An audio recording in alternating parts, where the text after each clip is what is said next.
Baik, jazakallah khairan atas pertanyaannya. Bismillah, alhamdulillah, assalatu wassalamu ala Rasulillah wa ala alihi wa sahbihi wa man walah wa la haula wa la quwwata illa billah. Amma ba'd. Assalamualaikum warahmatullahi wabarakatuh. Jamaah sekalian, ya ini pertanyaan yang menarik ya. Dan ini memang beberapa kali ditanyakan tentang waktu subuh di Indonesia yang katanya terlalu pagi begitu. Satu hal ingin saya sampaikan ya, bahwasanya waktu subuh di Indonesia itu sudah berlangsung puluhan tahun ya. Dan itu sudah apa istilahnya, ditelorkan oleh para pakar ya, ahli falak, kemudian juga para ulamanya masa itu hingga sampai hari ini, dan berlangsung biasa saja gitu. Namun kurang lebih ya kira-kira ya hampir 12 tahun yang lalu ya, seingat saya, ya ada semacam kritikan ya dari seorang syekh. Ya, dia tokoh di sebuah majalah Islam kalau nggak salah. Dia melihat ketika pulang pagi, tahu-taunya sudah azan subuh. Dia bilang, oh ini masih terlalu gelap. Nah, mulai dari situlah, mulai kritikan-kritikan bahwa subuh di Indonesia terlalu pagi, ya masih gelap sudah azan subuh. Ya, sebenarnya hal ini tidak kita salahkan secara mutlak ya. Apa namanya, kritikan mereka itu. Ya maunya mereka agak siangan lagi lah, nunggu terang begitu kan.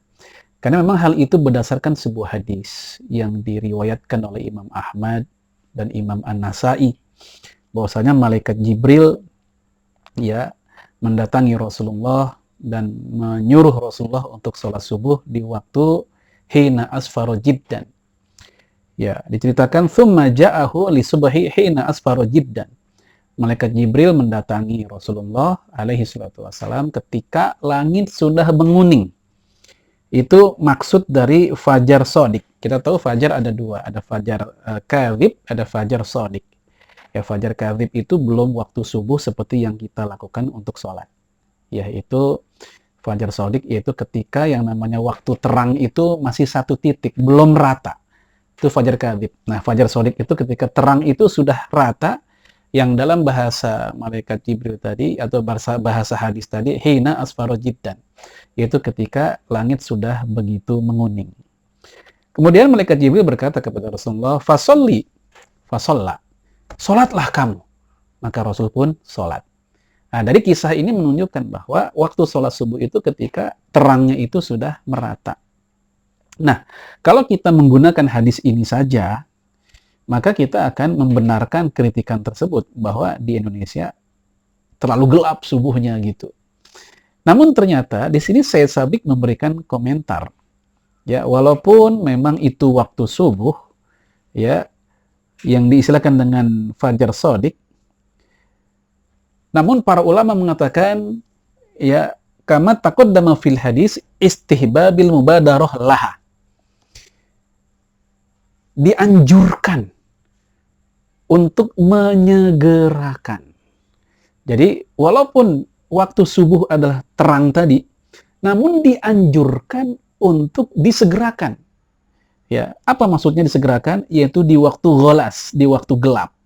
Nah, hal ini disebutkan dalam hadis yang lain yang diriwayatkan oleh Imam Abu Daud dengan sanad yang hasan. Ya, sebagian ulama mengatakan hasan sahih.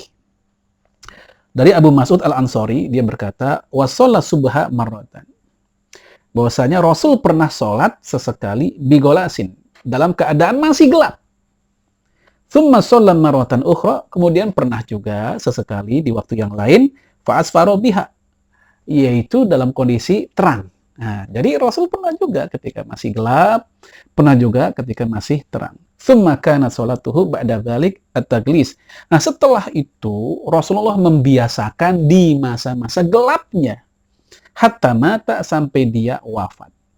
Nah, jamaah sekalian rahimani wa rahimakumullah, maka ini kisah ya menjadi dalil buat para ulama seperti misalnya Imam Syafi'i, Imam Malik, Imam Ahmad bin Hanbal.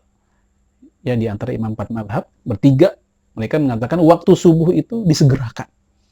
Walaupun subuhnya itu ketika hina asfaro jiddan. Tapi ketika digelapkan, waktu golas, justru itu dianjurkan. Dari imam 4 madhab, 3 madhab mengatakan itulah waktu sudah boleh dilakukan sholat subuh. Adapun Abu Hanifah mengatakan ketika terang tadi. Walhasil sebenarnya jika ada yang memilih masa-masa gelap tadi, ya, dan mereka memilih pendapat berdasarkan hadis dari Abu Mas'ud dalam riwayat Imam Abu Daud, kemudian ada yang memilih ketika sudah terang, maka kedua-duanya benar. Ya, tidak saling menyalahkan.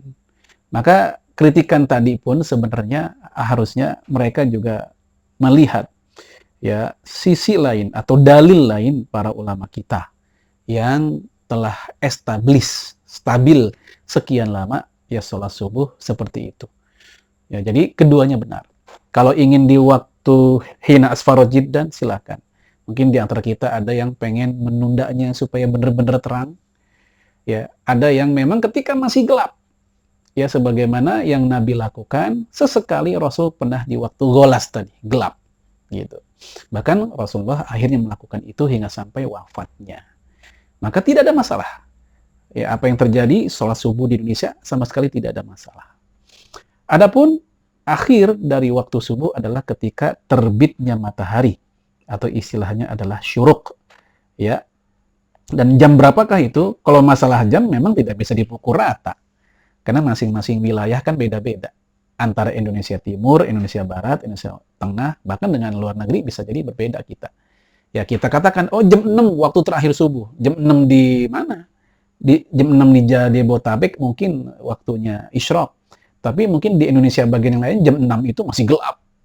Ya, atau mungkin di tempat lain justru yang jam 6 itu sudah sangat terang. Maka ini patokannya bukan jam semata-mata, tapi munculnya ya tulu isyams itu, munculnya matahari yang diistilahkan dengan ya asyuruk. Itulah waktu akhir sholat subuh. Nah, namun bagi orang yang mohon maaf ketiduran, nah ini lain lagi ceritanya. Ya, bukan terjaga, memang dia ketiduran, sangat lelah, subuh pun waktunya bablas, bangun-bangun tahu-tahunya jam 7. Jangan mentang-mentang udah habis waktunya lantas dia nggak sholat, nggak begitu juga. Tetap dia harus sholat. Ya, berdasarkan hadis Sahih Bukhari, Rasul dan sahabat pernah kesiangan. Dalam sebuah perjalanan mereka lelah, mereka tidur. Ya, Bilal bin Rabah ditugasi untuk membangunkan. Ternyata Bilal pun juga ketiduran. Nah, siapakah yang bangun pertama kali? Yaitu Abu Bakar As-Siddiq. Abu Bakar membangunkan semuanya. Bilal pun azan.